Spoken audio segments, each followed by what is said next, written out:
పేదవాడి పక్షాన నిలబడతాం, ప్రజా గొంతుకై నినదిస్తాం.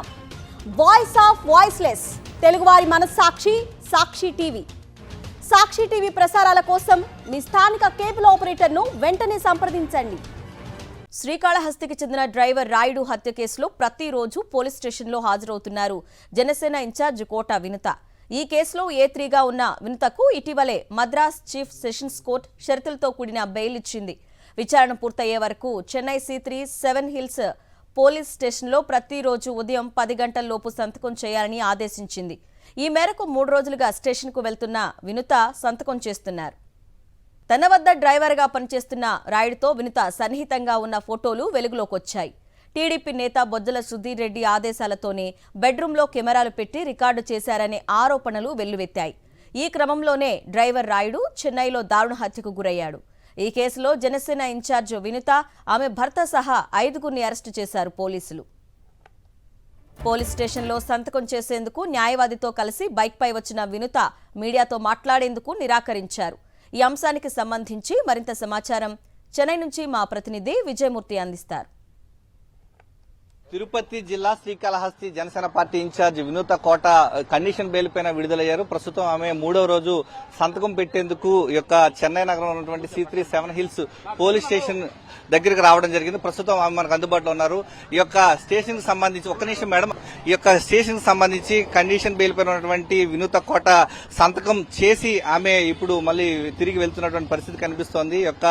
డ్రైవర్ రాయుడు హత్య కేసులో A3గా నిందితురాలుగా ఉన్నటువంటి వినూత కోట ప్రతిరోజు కూడా చెన్నై నగరంలో ఉన్నటువంటి C3 7 వెల్స్ పోలీస్ స్టేషన్ వద్దకు వచ్చి 10 గంటలకు సంతకం చేయాలని చెప్పేసి కండిషన్ బెయిల్ ఇవ్వడం జరిగింది చెన్నైలో ఉన్నటువంటి సెషన్స్ కోర్టు. ఈ నేపథ్యంలోనే 3వ రోజు సంతకం చేసి తిరిగి ఆమె వెళ్లడం జరిగింది.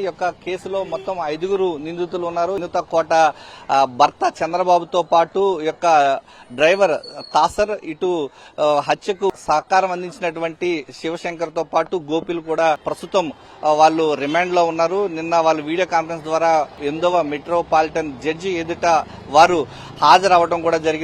ఈ నెల 22 వరకు రిమాండ్ కొనసాగించడం జరిగింది. జనసేన పార్టీ శ్రీకాళహస్తి ఇన్ఛార్జ్ గా ఉన్నటువంటి ఈ వినూత కోట 3వ రోజు కూడా కండిషన్ బెయిల్ చెప్పిన విధంగానే 10 గంటలకు చెన్నై నగరంలో ఉన్నటువంటి కోర్టులో C3 7 వెల్స్ పోలీస్ స్టేషన్ లో వచ్చి సంతకం చేసి తిరిగి వెళ్లడం జరిగింది. విచారణ పూర్తయ్యేంత వరకు ఈమె ప్రతిరోజు కండిషన్ బెయిల్ సూచించిన విధంగా 10 గంటలకు వచ్చి సంతకం చేయాలనేటువంటి కోర్టు ఆదేశాలను పాటిస్తూ సంతకం చేసి మీడియా ముందు మాట్లాడకుండానే ఆమె వెళ్లిపోవడం జరిగింది. బాధితులు ఓవైపు తమకు న్యాయం జరుగుతుందో, ఏదైతే ఈ కేసుకు సంబంధించి వెనక ఉన్నటువంటి శ్రీకాళహస్తి ఎమ్మెల్యేనే తన వెనక ఉండి అంతా నడిపించారన్నటువంటి ఆరోపణలు చేసినటువంటి వినూత కోట మాట్లాడతారని ఆశించాం. కానీ ఈ నేపథ్యంలో ఎలా మాట్లాడకుండానే ఆమె తిరిగి వెళ్లిపోవడం కొంత నిరాశపరిచింది. ఈ కేసుకు సంబంధించి ప్రతిరోజు మాత్రం ఇక్కడ చెన్నైలో ఉన్నటువంటి C3 7 వెల్స్ పోలీస్ స్టేషన్ ఎదుట వచ్చి ఆమె సంతకం చేయాల్సి ఉంది.